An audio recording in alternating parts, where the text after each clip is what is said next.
안녕하세요. 디토 구독자 여러분들. 디지털투데이 조미듬입니다. 엑서빌리티 신입입니다.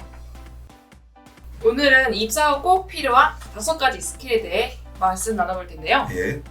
지난 시간까지 우리가 자신이 원하는 직장, 원하는 기업에 입사하기 위해서는 어떤 스킬들을 발휘해야 하는가를 얘기를 나눴습니다. 오늘은 그런 직장에 입사를 했을 때 학교를 졸업하고 처음 직장에 입사하신 분들께도 해당되고 지금 직장에 다니고 있지만 새로운 직장을 이제 찾아서 이제 이직을 결심하셨거나 또는 확정되셨거나 아니면 또 다른 직장에 입사를 하시기 시작하셨거나 그런 분들께 해당되는 입사 후 꼭 필요한 5가지 스킬이 되겠습니다. 생각과 또 조직 그리고 지식, 관계, 규율 이렇게 5가지에 해당되는 스킬이 되겠는데요. 한번 여러분들과 생각을 나눠보도록 하겠습니다. 첫 번째는 시간입니다. 시간에는 굉장히 좀 새로운 개념이 좀 필요한데요. 바로 스트레스 시간 곡선입니다. AI 시대가 오고 새로운 시스템이 많이 등장해서 일이 자동화되고 또 다른 여러 가지 새로운 일들이 생기더라도 그런 일들을 맡게 되는 그런 일들의 주도적인 역할을 하는 직장 내에서의 삶을 살아야 되고 또 그래야 그런 직장에서 오랜 시간 생활을 할 수 있으실 텐데요. 그런 바로 그 누구가 된다는 것이 중요한데 그런 측면에서 생각을 해본다면 근데 그런 누구가 되는 것도 중요한 것이라는 건 알겠는데 굳이 내가 이 직장에서 속에 또 생각하시는 게 평생 직장 아닌데 이런 생각하실 수도 있잖아요. 그런데도 굳이 이 회사에서 내가 큰 이 회사에 도움이 되는 인재가 되어야 할까요? 이런 고민을 하시는 분도 있으세요. 하지만 그런 건 아닙니다. 자, 그렇다면 뭘까요? 여러분들의 재능이나 여러 가지 전문성을 지금 다니는 이 직장에서 제대로 펼치시고 또 그런 것을 재능으로 좀 이렇게 축적을 하셔야 그 다음 직장, 또 다른 또 직장 어떻게 보면은 자신이 정말 바라게 되고 또 자신을 많이 원하게 되는데 자신의 마음에 드는 직장 그런 직장에서 계속해서 재능과 전문성을 발휘하는데 출발점이 된다는 거죠. 그런 측면에서 이 생각, 스트레스와 시간에 대한 생각이 굉장히 중요하다고 하겠습니다. 자, 이 스트레스와 시간 곡선에 대해서 얘기를 하려면 바로 워라밸이라는 단어를 또 우리가 생각을 해야 되는데요. 몇 년 전까지만 해도 굉장히 워라밸이라는 단어는 많은 어떤 직장인들에 의해서 회자됐던 얘기인데 우리 후배님께서는 워라밸 잘 지켜가고 있으세요? 네. 저는 I26 굉장히 중요하게 생각해서 네. 칼퇴 네. 바로 하고 있습니다. 네네네. 그런데 조금만 더 생각을 해보면 이 워라밸이라는 거는 시간의 개념만은 아닐 거예요. 저는 아니라고 생각하는데 예를 들면 오늘 내가 일 5시간 했으니까 5시간을 삶에 투자하겠다. 5시간을 힐링하겠다. 이렇게 어떻게 보면 시간을 똑같이 배분하는 의미보다는 예를 들면 일로 받는 어떤 스트레스가 있잖아요. 그런 스트레스 정도와 실제로 내가 사람답게 살고 기본적인 어떤 힐링, 즐김 이런 걸 하는 정도가 같아야 된다. 그런 의미로 이제 저는 생각을 해요. 많은 분들께서도 그렇게 얘기를 하죠. 그러니까 결국은 스트레스를 줄이는 게 관건이다. 스트레스를 안 받고 일을 한다면 9시간 근무하나 10시간 근무하나 즐겁게 일할 수 있고 스트레스를 받는다면 단 2-3시간 근무해도 그 일이 힘들어지는 거죠. 자, 그런 측면에서 볼 때 이런 곡선을 한번 보세요. 실제로 왼쪽 그림을 보시면은 처음에 이제 일을 시작하고 나서 갑자기 경사가 시간과 스트레스 곡선의 경사가 커집니다. 시간에 따라서 스트레스를 좀 많이 받는데요. 이렇게 일을 하게 되면은 누군가 그러죠. 쟤는 왜 저렇게 힘들게 살지? 좀 편하게 살지. 굳이 왜 저런 일을 맡아서 스트레스를 좀 많이 받을까? 이런 생각을 할 수도 있는데 오른쪽 그림을 보시면 실제로 그런 일들을 이렇게 잘 이제 피해가는 분의 스트레스 시간 곡선이에요. 보시면은 그렇게 급격하게 증가하는 스트레스 곡선은 보이지 않지만 실제로 끝까지 어떤 몇 년간의 스트레스 시간 곡선을 종합해서 보면 그런 그 점선 밑에 있는 면적이 전체 스트레스가 되겠죠. 저 부분이 늘어납니다. 그래서 실제로 어떻게 보면은 자신의 재능을 이 직장뿐만 아니라 어디서라도 어차피 발휘하게 될 일이라면은 한번 부닥쳐서 빡세게 한번 내가 여기서 재능을 쌓아보자. 이러한 생각을 가지고 한번 부닥쳐 보는 게 전체적인 스트레스를 줄이는 그런 일이다 또는 찬스다 라고 생각하는 것이 이 스트레스 시간 곡선의 큰 의미인데요. 이런 생각을 가지는 것이 새로운 직장에서 일을 시작할 때 중요하다라고 할 수가 있겠습니다. 그리고 실제로 우리가 보면은 칼퇴근 아까 말씀하셨는데 요즘엔 또 쿨퇴근이라고 그러죠. 퇴근은 당연한 거니까 퇴근 시간에 퇴근한 거는.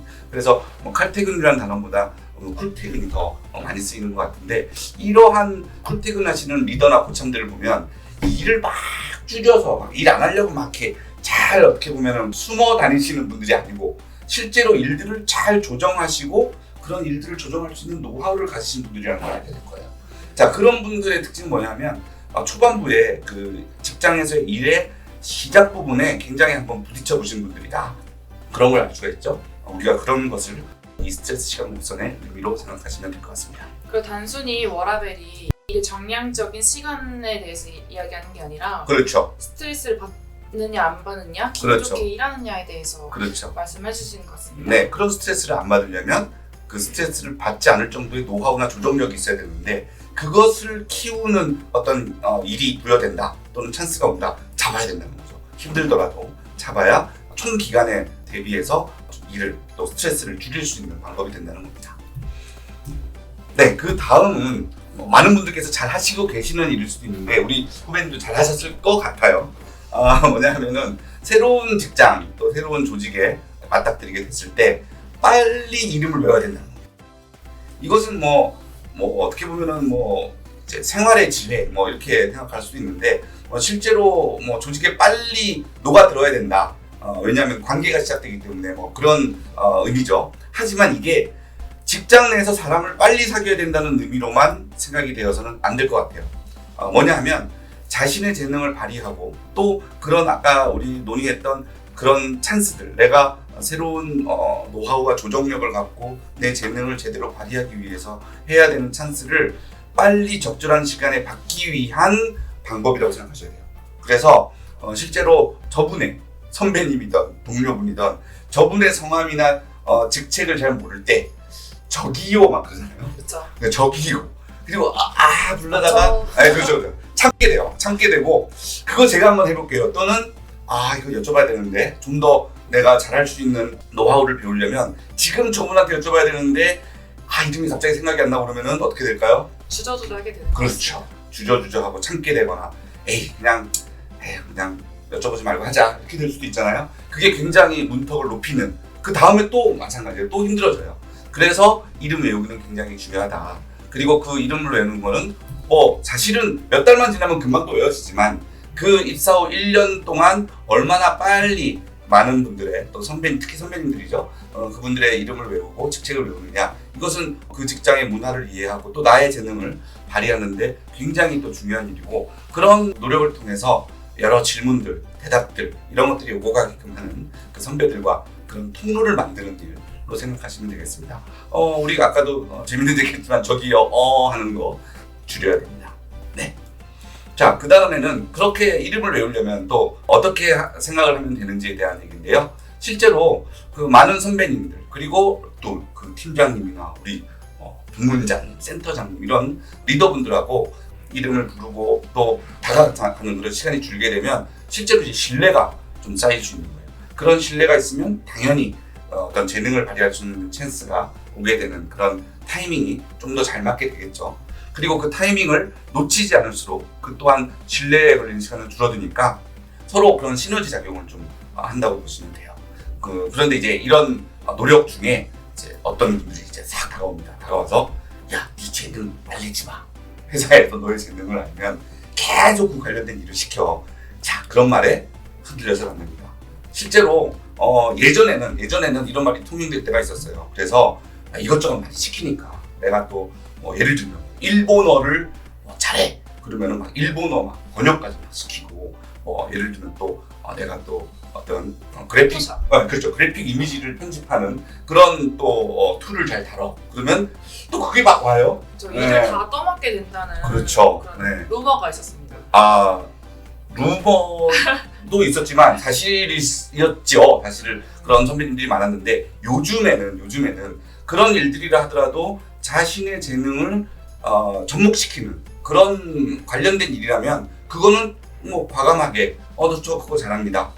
자신의 PR 시대죠. PR 시대고 융합 시대이기 때문에 여러 가지 자신의 장점들이 합쳐져 가지고 또 발휘하는 시대예요. 그래서 그런 것들은 받아들이지 말려고 않으려고 하는 그런 생각보다는 한번 잘 생각해서 이게 내가 재능을 한번 쌓는 기회다 싶으면은 이제 받아들이는 거죠. 실제로 데이터가 압니다. 내가 무슨 일을 했고 요즘에는 빅데이터 시대잖아요. 업무 시간에 내가 뭐를 했는지 내 PC에서 어떤 소프트웨어들이 구동됐는지도 다 아는 시대이기 때문에 그런 것들을 잘 데이터를 축적시켜서 자신의 재능과 연결시키는 또 노력도 필요하다고 하겠습니다. 네. 자, 그 다음은 지식입니다. 이 지식 측면에서도 또 재미난 또 여러 가지 경험들을 가진 선배님들이 많으실 거예요. 실제로 이 오늘의 방송을 신참 분들이 보시는 게 아니고 고참 분들이 보신다면 맞아 내가 그랬어 이러실 때가 있을 텐데 실제로 보면은 SEM이라는 거 뭐 간단하게 쌤이라고 하죠. 이 쌤이라는 게 저 같은 경우는 이제 공대를 나왔는데 공대에서는 이게 전자현미경을 의미하는 약자예요. 그래서 누가 쌤 뭐 찍었어? 그럼 전자현미경으로 너의 뭐 네가 지금 실험한 재료 찍었어? 뭐 이런 의미가 되는데 이게 또 컨설팅 회사를 가면 전략적 기업 경영이라고 하는 하나의 컨설팅 방법론 중에 하나가 됩니다. 그런데 이제 예를 들어서 공대를 나온 사람이 그런 컨설팅 회사를 들어가서 첫 회의를 들어갔는데 누가 막 쌤으로 하자 막 그래요. 여기 컨설팅 회사에서도 전자현미경을 사용하나? 이렇게 될 수 있겠죠. 실제로 근데 이런 일들이 아마 우리 후배님도 있으셨을 거예요. 저희 언론에서 일하다 보니까 좀 언론 쪽에서 일하는 은어가 많은데요. 그렇죠. 그대로 야마를 제대로 잡아라. 그렇죠. 네. 아니면 있어빌리티를 좀 더 높여라. 네. 이런 용어를 사용하기도 해요. 있어빌리티는 뭔가? 있어빌리티는 네. 있어 보인직함과 어빌리티를 네. 섞은 네. 영어로 뭔가 있어 보이게 만들어라. 이런 의미를 담고 있습니다. 엑서빌리티랑 비슷해서 깜짝 놀랐습니다. 네. 어쨌든 이런 용어들은 아주 전문적인 용어건 아니면 이 산업에 특화된 용어건 그것을 빨리 자신의 것으로 만들고 입에 어떻게 달라붙게 만드는 자연스럽게 만드는 시간을 짧게 해야 되는 거죠. 근데 그렇게 되면은 실제로 보면은 업무 이해도를 쌓는 데까지 걸리는 시간을 줄이는 역할을 합니다. 그런데 이제 가끔 가다 보면 이런 시간이 이제 길어지는 신입사원분들은 그 자신의 재능을 빨리 발휘해야 되는데 약간 좀 주눅들게 되고 수동적이 될 수도 있어요. 그래서 여러 가지 또 방법이 있는데 실제로 이제 자신만의 PC 안에 폴더를 만든다든지 아니면 자신 폰에 여러 가지 노트들 있잖아요. 그 노트들을 이용해서 계속 기록을 해놓고 빨리 자신의 것을 이제 만드는 거죠. 자, 이제 그렇게 되는데 어떤 선배님들 다가와서 야야야 그거 너무 신경 쓰지 마. 차차 알게 돼. 뭐 너가 알려고 하지 않아도 알게 되라고 이제 말씀하시는 선배님들도 계신데 그 차차가 1년 되고 막 2년 되면 안 되겠죠. 그래서 그런 선배님들이 계시더라도 실제로 업무 용어와 관련된 그런 정리를 빨리빨리 하셔서 자신의 것으로 만드셔야 됩니다. 자, 그 다음에는 이런 지식을 가지고 어떻게 해야 하느냐. 알게 됨과 함께 계속해서 반복되는 일에 활용을 해야겠죠. 활용을 하면은 저 친구가 입사한 지 한 달도 안 됐는데 야마를 잘 캐치하네. 야마를 잘 표현하기도 하고 노력도 바삭하게 한 것 같아. 이렇게 되면은 어떤 일을 좀 맡겨도 될 것 같아. 이렇게 발전하게 되는 거죠. 그러면 이제 자신의 재능을 딱 발휘해 볼 수 있는, 터뜨려 볼 수 있는 그런 기회가 될 수도 있고 그렇게 해서 자기가 노력했던 여러 가지 정리된 폴더나 노트들을 후배들한테 또 전달해 주면 또 선배님 정말 감사합니다 이런 소리 들을 수도 있고 여러 가지 좋은 점이 있습니다. 자, 그 다음에는 관계입니다. 이 관계가 참 어려운 얘기인데요. 여러분들께서 이제 선배가 되어 보셨던 분들은 아시겠지만 실제로 신입사원들이 입사한다고 했을 때 우리 후배님께서도 이제 입사하실 때 어떤 선배님들께서 그런 생각을 하셨을 거예요. 이번에 입사하는 그 후배 있는데 제가 흉내 모습 좀 해줬으면 좋겠어. 만약에 우리 팀장님이 나보고 그 신입사원 가르치다 그러면 난 정말 짜증날 것 같아. 그렇죠. 그런 생각하시는 당연하죠. 선생님들도 있어요. 겉으로는 웃고 계시지만 속으로는 그렇죠. 내가 한 번 딱 얘기하면 너는 좀 이해를 금방금방 해야 되고 하나를 가르쳐주면 넌 좀 10개까지는 몰라도 한 3개는 좀 알아줬으면 좋겠어. 좀 내가 너 때문에 시간 많이 쏟게 좀 알아줬으면 좋겠어. 이런 생각을 당연히 합니다. 요즘에 그래서 최선보다는 잘하는 신입사원을 그렇죠. 선호하는 경우가 그렇죠. 근데 이제 그것이 잘한다는 어떤 인정을 받고 그렇게 잘하게 되는 것이 굉장히 지식적인 것도 있고 공부를 해야 되고 연말을 해야 되는 것도 있지만 우리 선배님들과의 관계에서도 나타나는 경우가 있는 거예요. 실제로 이런 선배님들 입사를 하는 신입사원들 앞에서 생각을 하시는 선배님들이 어떤 또 생각을 하고 있고 그런 선배님들한테 다가가려면 어떻게 하면 되는지 이런 것들이 중요하게 되는 거죠. 그래서 신입사원 시절에 얻을 수 있는 가장 큰 재산이 그런 선배들의 경험과 지식이라고 한다면 이런 선배님들의 경험과 지식을 쏙쏙 빼내는, 그러면서도 잘 다가가서 빼내는 그런 재능이 이제 필요하다고 하겠죠. 자, 그럼 어떻게 하면 이런 선배님들, 고참분들의 이제 지식과 경험을 쏙쏙 빼낼 수 있을까요? 처음에 이제 말할 때부터 신경을 써야 됩니다. 그래서 말하기 전에 좀 자신의 견해를 정리하고 얘기를 해야 돼요. 급하다고 해서 선배님, 저기 박 대리님, 김 과장님 딱 호칭을 불러놓고 그때부터 생각하면 안 된다는 거죠. 호칭을 부르기 전에 먼저 자신의 견해를 정리를 하고 자기가 표현할 것을 명료하게 정리를 좀 해야 돼요.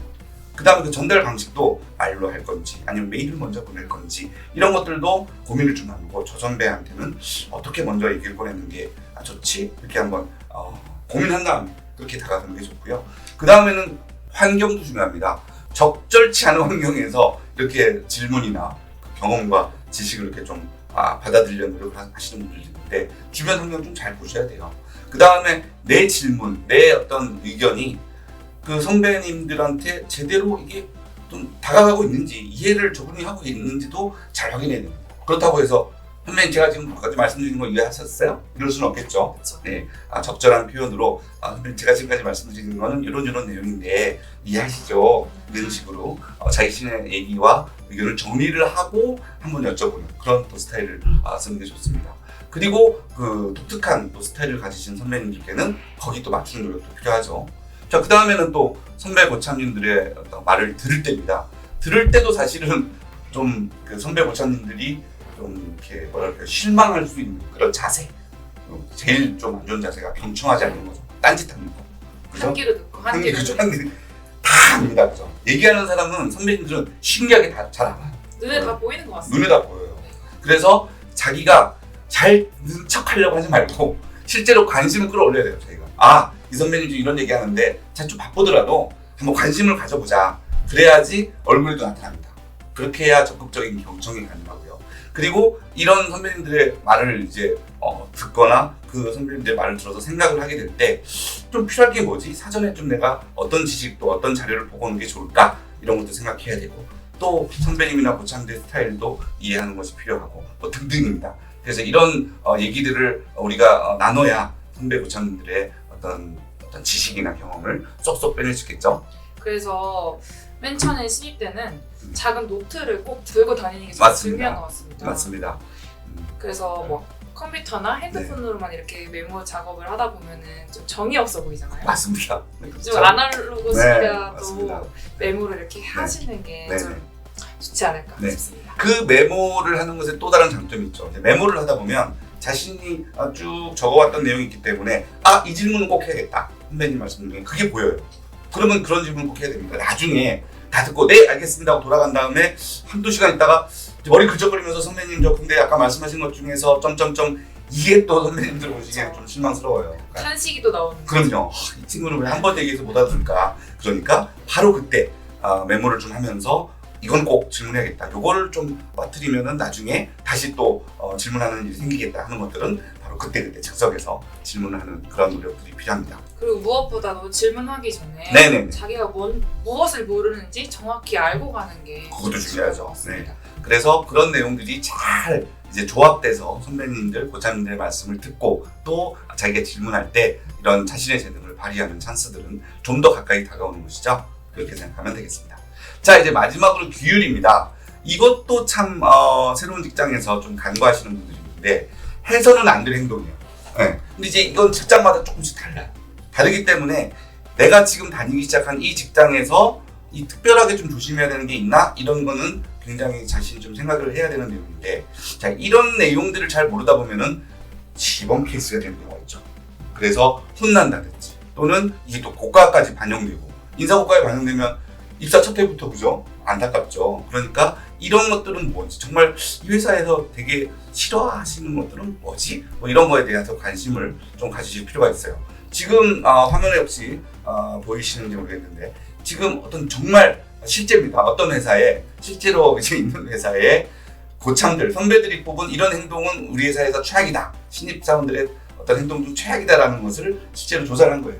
근데 보면은 물론 회사들마다 좀 다르겠지만 뭐 회사 내부 사정을 다른 어떤 고객들한테 막 얘기한다든지 뭐 업무 수행 결과물에 성의가 없다든지 뭐 지시사항을 자주 까먹는다든지 이런 거죠. 뭐 업무를 시켰는데 그 업무에 꼭 필요한 도구를 다루는 방법을 배우지 않고 들어와서 이거 저 사실은 쓸 줄 모르는데요. 이런 또 후배님들, 그런데 그건 아주 최악이다, 이런 의견들이 있어요. 이제 회사마다 이제 이런 것도 있겠죠. 그런 것들을 알려고 하는 노력이 필요하다는 겁니다.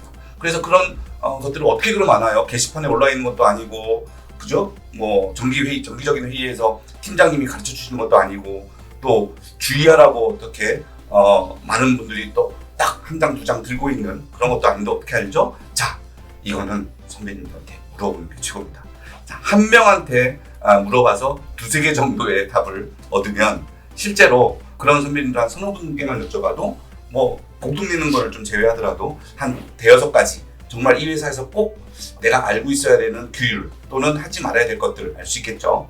그런 것들을 잘 모아서 굉장히 조심하는, 그렇게 되면은 자신의 재능을 발휘하는데 걸림돌이 되는 여러 가지 또 제거하는 데 도움이 됩니다. 블랙리스트 이런 맞습니다. 그런 거를 하지 않아야 되고, 또 그런 게 또 정리되어 있다면 자신의 후배가 들어왔을 때도 이제 친절히 알려주는 좋은 선배가 될 수 있겠죠. 꼭 발휘 잘 하셔서 새로운 직장에서 또 자신의 재능 잘 펼쳐내시길 바라겠습니다. 네, 지금까지 입사 후 꼭 알아야 되는 5가지 스킬에 대해 말씀 나눠봤습니다. 그러면 다음에는 또 다른 스킬을 가지고 여러분 찾아뵙겠습니다. 감사합니다. 감사합니다.